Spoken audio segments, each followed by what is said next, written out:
de nourriture qu'elle nous a offert. Je ne sais pas comment on va faire.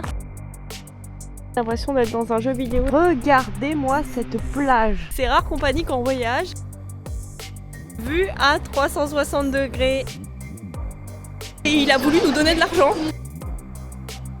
Ils sont pardonnés. En 2022, on est parti avec mon monsieur pendant 1 an en Asie où on passe maintenant une grande partie de notre temps. Sur cette chaîne, je vous partage mon quotidien en sac à dos de la manière la plus authentique possible. Le but, c'est de sortir au maximum du tourisme de masse, de découvrir de nouvelles cultures, mais aussi de vous montrer l'envers du décor, la réalité du voyage, que ce soit nos déconvenus, mais aussi le budget. Je vous souhaite la bienvenue dans cette saison 3.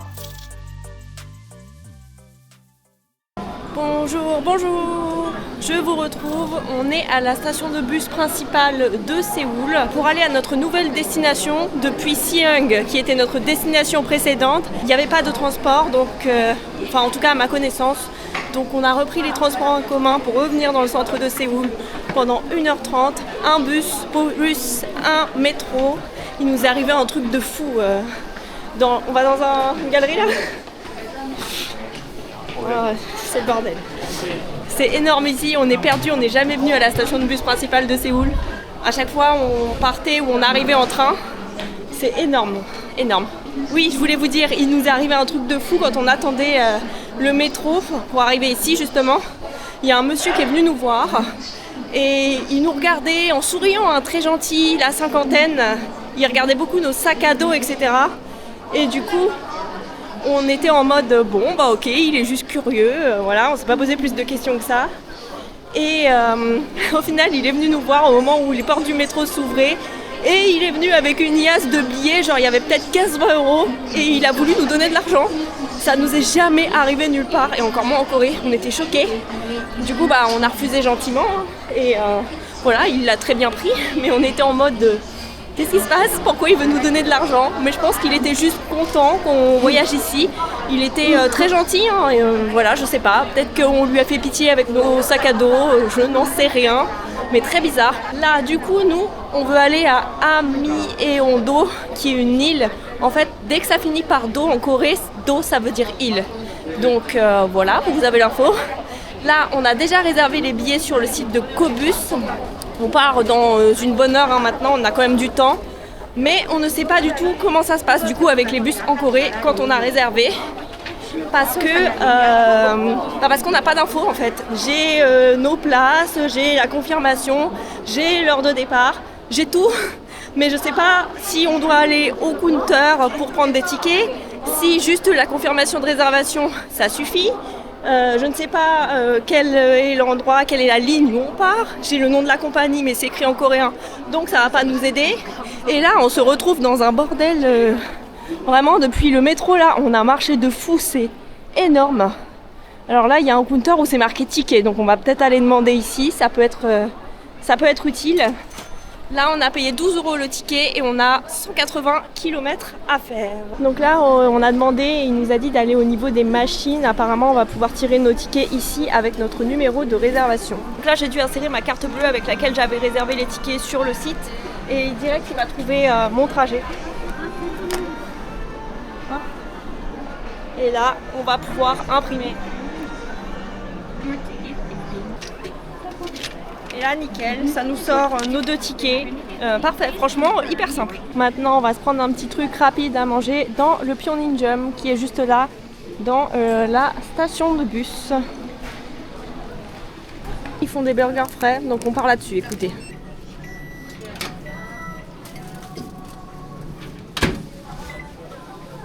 Donc là comme vous voyez c'est super, on peut tout faire chauffer directement dans les petites supérettes comme ça. Hop. Et on a aussi pris les petits triangles au riz. Donc là sur nos tickets on a bien la porte qui est notée et donc bah là on y est, départ 14h05.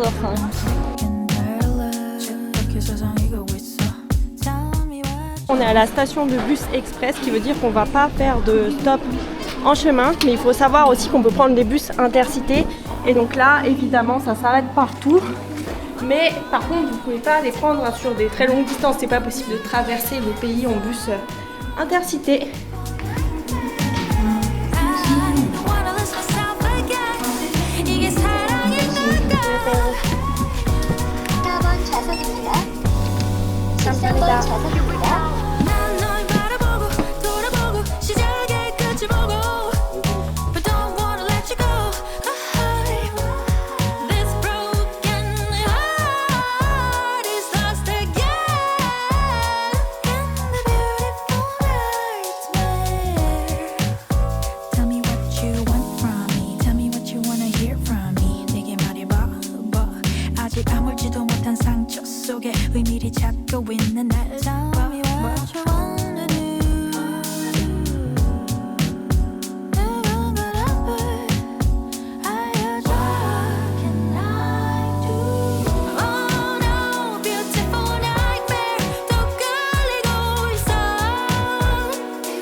Et on vient d'arriver, alors je ne l'ai pas précisé, hein, mais évidemment on n'a pas besoin de prendre le bateau pour aller sur cette île. Comme sur l'île où on est allé dans la vidéo précédente d'Aebudo, il y a plein d'îles comme ça en Corée, surtout au sud et à l'ouest, qui sont très proches du continent et donc elles sont reliées par des grands ponts. Et c'est le cas pour Amiedo. Donc là on y a accédé tout simplement en bus. Là on est en train de voir, on a 20 minutes de marche jusqu'à notre pension. Je vous ai parlé des motels dans la dernière vidéo. Et en Corée, il faut savoir qu'il existe aussi ce qu'on appelle donc les pensions. Donc là, c'est souvent dans des coins qui sont plus isolés. Là, on est vraiment perdu, hein. C'est la campagne ici. Et donc les pensions, généralement, vous pouvez faire à manger sur place. Là, normalement, on a un petit studio. On va pouvoir cuisiner. Il est tout équipé. Je vous montrerai quand on arrivera. Mais donc là, on regarde s'il y a un Pyeongninjeom qui est pas loin de notre pension pour qu'on puisse faire nos petits achats, ou si on doit prendre là directement dans le centre-ville pour éviter de faire l'aller-retour. Bon, comme on n'est pas trop sûr, on préfère prendre déjà pour ce soir et on verra s'il y a plus proche. Nos fameux Pyeongninjeom qui sont tout équipés, hein. Vous avez plein de choses à chaque fois. Gimbap, onigiri comme ce midi. Vous avez même des plats préparés. Et il y a également normalement du surgelé. Parce que là du coup on a une plaque de cuisson. Donc on va pouvoir faire des choses un petit peu plus poussées. Là vous voyez. Et ici vous avez un étage. Donc pour les boissons chaudes, ça c'est chauffé. Vous pouvez prendre votre café en canette déjà tout chaud.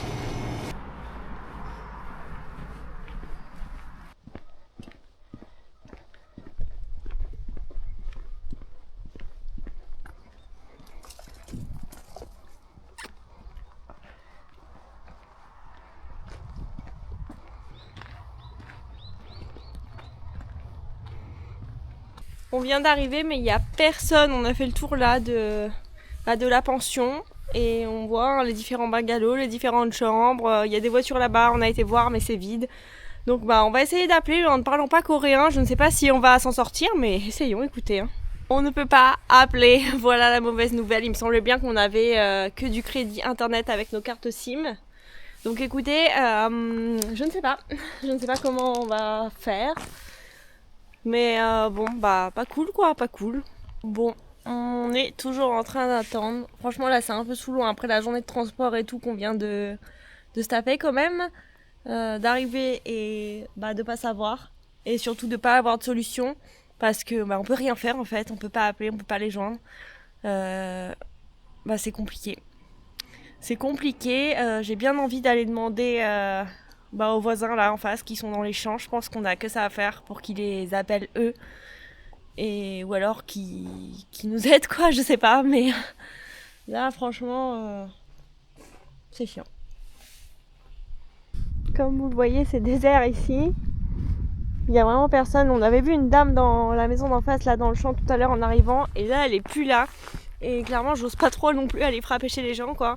Donc on va descendre un peu plus bas, on avait vu quelques personnes dans la rue, il y a d'autres pensions là en contrebas. Et on va demander à ce qu'ils les appellent. J'ai l'impression d'être dans un jeu vidéo et tout le monde a déserté. Je suis rentrée dans la pension d'en face, mais c'est pareil, c'est absolument vide. Il y a personne. Franchement, j'avoue, c'est rare qu'on panique en voyage, mais là on commence un peu à stresser quoi. On va aller voir par là.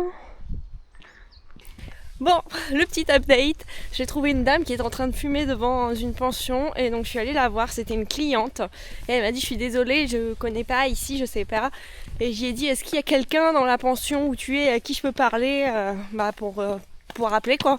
Et elle m'a dit oui il y avait une dame mais je sais pas où elle est, mais elle m'a aidé à la chercher dans toute la pension, enfin bref elle était adorable. Et la dame est arrivée et elle m'a dit pas de soucis, je vais appeler. Enfin bref, elles étaient trop mignonnes. Elle a réussi à avoir quelqu'un au téléphone et elle m'a dit tu peux y retourner, il va arriver.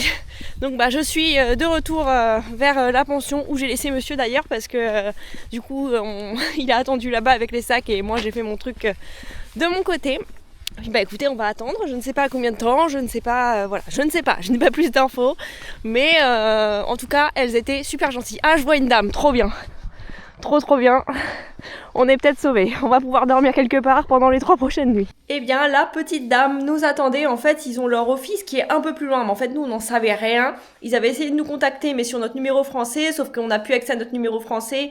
On a notre numéro coréen maintenant, enfin bref, voilà, petite incompréhension, mais ils étaient super gentils, hein, un petit couple là adorable, ils nous ont super bien accueillis. Donc bon, ils sont pardonnés, en plus ils nous ont surclassés, on a un studio qui est beaucoup plus grand que celui qu'on devait avoir, enfin là du coup c'est même plus un studio parce qu'on a la chambre à part. On paye 39 € la nuit et franchement c'est trop bien ici. Du coup en arrivant dans l'entrée, on a la petite cuisine donc avec la plaque de cuisson et là grand évier, c'est bien vert fluo, hein, dis donc. Elle aime bien cette couleur-là. Ouais. Par là, on a directement donc la chambre avec une petite coiffeuse juste ici. Par ici, on retrouve la salle de bain, donc classique, mais franchement, c'est très propre. Et il parle anglais en plus. Une petite décoration sur le mur. Et par là, un petit salon, ça va être parfait pour manger, avec un grand frigo, un micro-ondes, des petits dessins très sympathiques sur les murs. Et on a un petit balcon par-dessus avec la vue sur la campagne. C'est très cool. On était tranquillement posé ici et là, on entend frapper. Elle est adorable. La dame qui nous a accueillis, elle est revenue avec plein de nourriture qu'elle nous a offert pour ce soir. Bon, on s'est déjà fait un petit stock de nourriture, hein, vous l'avez vu quand on était au Pyeongninjom. Mais alors là, on s'attendait pas du tout à ça. Je pense qu'elle était un peu gênée qu'on a attendu qu'on ait cherché, mais alors là, on a une boîte de poulet frit, comme ça. Elle est énorme. Un petit sachet de frites. Et on a, ça coûte super cher, c'est la chaîne Paris Baguette, ici en Corée. Et on a un gros pain au fromage comme ça. Et un sachet entier de pain de mie qu'on utilisera certainement pour le petit déjeuner. Mais vraiment, quelle gentillesse, quel accueil.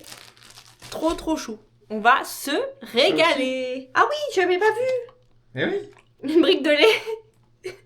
Et ça, c'est de la crème cheese, du crème cheese. Écoutez, trop bien. L'assiette.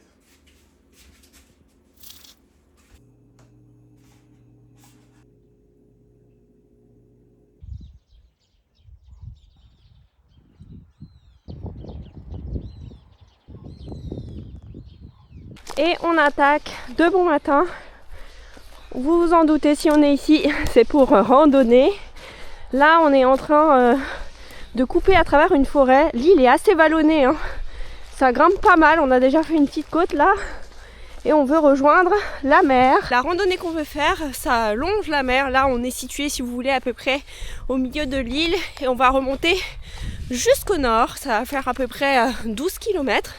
Donc ça, c'est le petit programme pour aujourd'hui.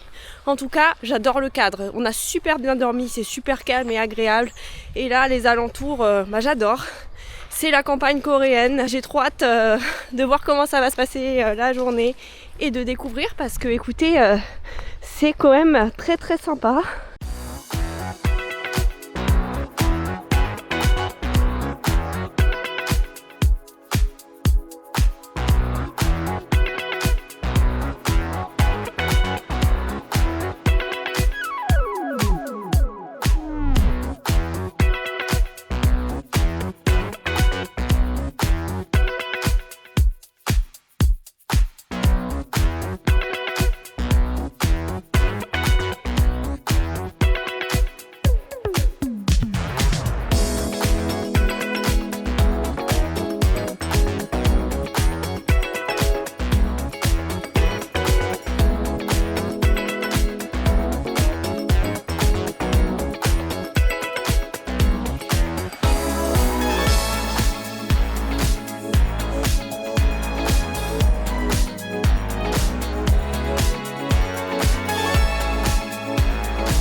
quasiment à la moitié du chemin là. En fait, c'est super sympa.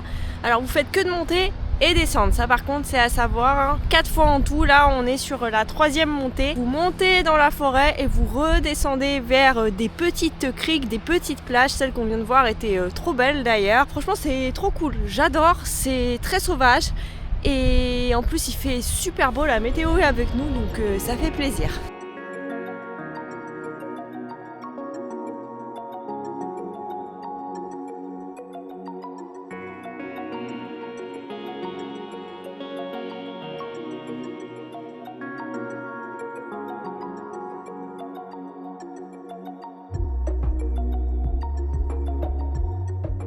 Et donc, 3e crique, regardez-moi cette plage.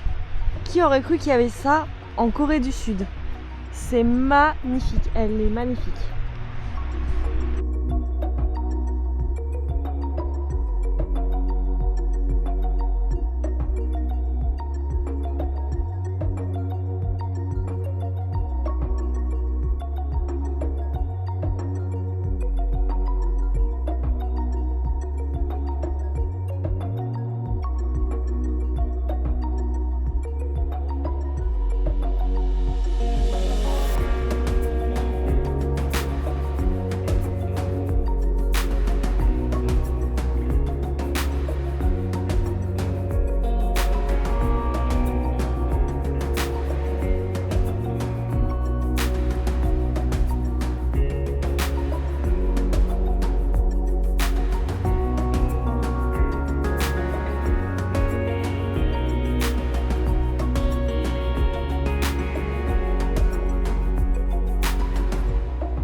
Alors là, sur la section qu'on était censé prendre, c'est fermé car il y a une partie du sentier qui a été emportée par les eaux. On a traduit le petit panneau, mais ils ont aménagé tout un sentier complémentaire et c'est balisé également. C'est super bien fait de toute façon en Corée du Sud pour ça, qui part sur la gauche, donc on va remonter un petit peu plus haut je crois et après on pourra reprendre le chemin normal. Tout va bien. Bah, on est déjà de retour sur le sentier normal. C'était juste sur 100 mètres, donc on va rien louper du coup. Et tout le long de la route, hein, vous trouvez des petites toilettes un petit peu partout, des zones pour vous asseoir, pour manger. La Corée du Sud, quoi. Vous êtes en panne de batterie? Aucun souci, une station de chargement de téléphone est disponible ici. Vous avez froid? Pas de problème. Hop, vous pouvez venir vous réchauffer à l'intérieur. Évidemment, c'est gratuit. Et avec en plus de ça, une superbe vue sur la plage.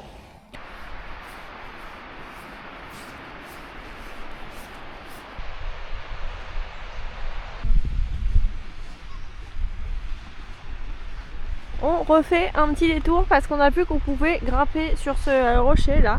Donc bah écoutez, on va y aller.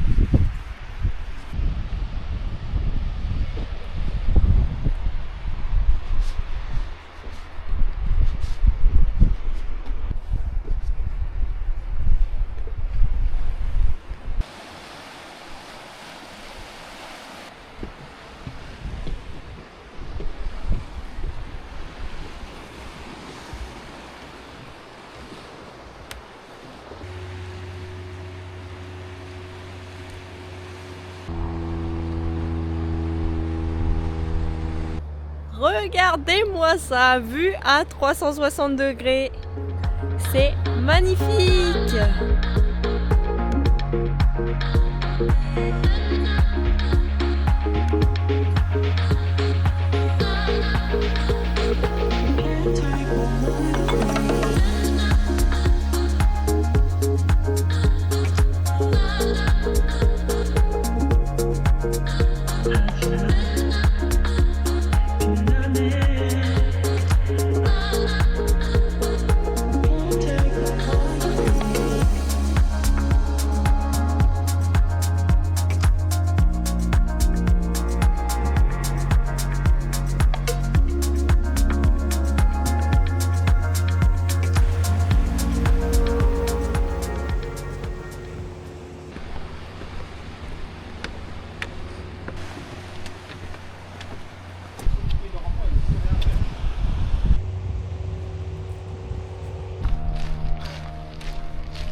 ça y est, c'est la fin. On arrive au niveau du port, le point tout au nord. Notre hôte nous avait dit qu'il y avait des bus qui partaient d'ici jusqu'au terminal d'Amiondo, là où on est arrivé hier. Donc on va voir si c'est pas trop galère de repartir. On voit quelques bus attendre là sur le parking. On va voir où ils vont et puis si c'est possible de nous ramener. Bon, en tout cas ce ne sera pas ces deux-là. En se rapprochant, on voit que c'est des bus de tour organisé là. Il y a tout un groupe d'Ajuma, les mamies coréennes qui sont là. Hello. 안녕하세요. 안녕하세요. Ah, il y en a des beaux, hein.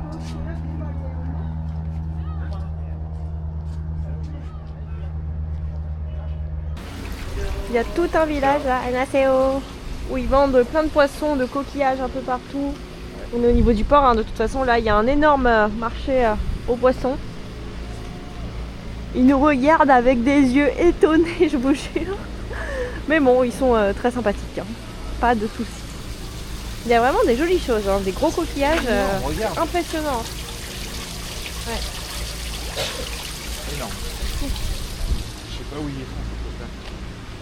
On est arrivé au niveau de la jonction. Il n'y a pas vraiment d'arrêt de bus, mais voilà, on doit héler les bus qui vont passer. Pour l'instant, ça fait déjà 5 minutes qu'on attend. Donc écoutez, on va voir. On ne sait pas combien de temps ça peut prendre. Il n'y a pas non plus énormément de bus, mais on peut en prendre plusieurs. Après 45 minutes d'attente, nous y voilà.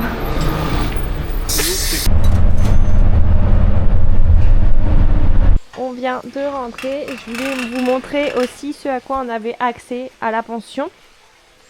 C'est la cuisine commune qui est tout équipée. Là on peut s'installer si on veut. Et puis par là on a accès à tout un tas d'ustensiles, de sauces, du sucre, du sel, tout ce que vous voulez, tout ce qu'il y a besoin pour cuisiner. Il y a un cuiseur à riz également. Vous pouvez prendre des nouilles gratuitement. Il y a du kimchi, il y a... C'est les nouilles ça, non? Ouais. Ok. Je croyais que c'était des chips, mais non. Il y a aussi du café, enfin plein de choses. Franchement, c'est super pratique. Et il est temps de conclure. Franchement, on a passé une trop bonne journée. Je pensais pas que ces coins existaient en Corée. Je pensais pas voir ça ici. J'ai vraiment été étonnée. J'ai trouvé ça, on va pas dire paradisiaque parce que ce serait peut-être abusé. Mais en tout cas, plage de sable blanc, très nature, pas du tout dénaturé, hyper agréable. Vraiment l'endroit où on loge, c'est vraiment le niveau là. Ils sont adorables là, encore en revenant dans la cuisine, il m'a entendu parler à la caméra et du coup il est venu nous voir et il nous a demandé si ça allait, il nous a dit de pas hésiter à servir, il nous a même invité à rester là-bas dans la cuisine, mais bon il faisait super froid donc on est remonté. Il allait nous faire un feu. Il allait faire un feu, oui, mais bon on n'allait pas le déranger. Non. Et pareil, sa femme, elle m'a envoyé un message là en me demandant si on était bien rentrés, si ça s'était bien passé, que si on avait le moindre problème, fallait pas hésiter, qu'elle venait nous chercher. Genre ils sont trop gentils. J'ai rarement vu ça, on est super bien ici, super bien accueillis. C'est pas fini, hein, évidemment, il reste encore la journée de demain. Moi, je vais donc vous laisser ici et on se retrouve dans le prochain vlog.